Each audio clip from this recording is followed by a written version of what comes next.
കാപ്പാട് പാടശേഖരത്തിൽ വീണ്ടും നൂറുമേനി. Chelur government higher secondary school NSS വളണ്ടിയർമാരാണ് നെൽകൃഷി ഇറക്കിയത്. കൊയ്ത്തുത്സവത്തിൽ മന്ത്രി രാമചന്ദ്രൻ കടന്നപ്പള്ളിയും പങ്കാളിയായി. കൊയ്ത്തിനിടെ മന്ത്രി പാടത്ത് വീണെങ്കിലും പരിക്കേൽക്കാതെ രക്ഷപ്പെട്ടു.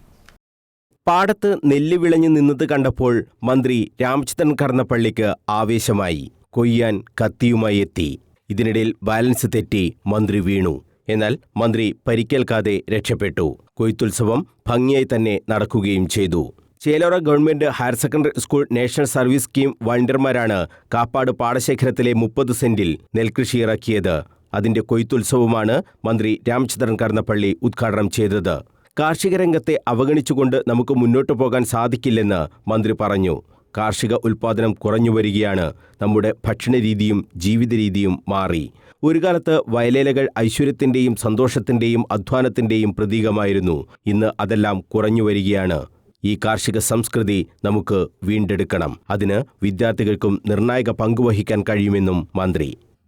ഒരു കാലത്ത് വയലേലകൾ ഐശ്വര്യത്തിന്റെയും സന്തോഷത്തിന്റെയും അധ്വാനത്തിന്റെയും പ്രതീകമായിരുന്നു. ഇന്നെല്ലാം കുറഞ്ഞു വരികയാണ്. ഇന്ന് നമ്മുടെ ചേലൂർ ഗവൺമെന്റ് ഹൈസ്കൂളിലെ ഇത്രയും വിദ്യാർത്ഥികൾ, നമ്മുടെ ആൺകുട്ടികളും പെൺകുട്ടികളും അടങ്ങുന്ന ഈ കൂട്ടായ്മ ഈ ചടങ്ങിൽ പങ്കെടുക്കാൻ എത്തിയത് ഏറ്റവും പ്രതീക്ഷാനിർഭരമാണ്.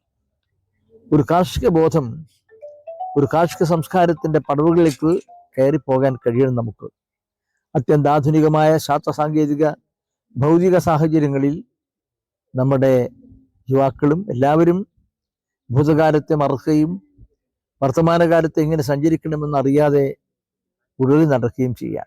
ഈ ദുരവസ്ഥയ്ക്ക് പരിഹാരം കാണാൻ Kannur corporation councillor K Nirmala അധ്യക്ഷത വഹിച്ചു. School principal T Praseetha, KC Pratheeshan, M Nainesh, P Abdul Rahman, K പ്രഭ, KN വിനോദ് തുടങ്ങിയവർ സംസാരിച്ചു. News bureau, Kannur.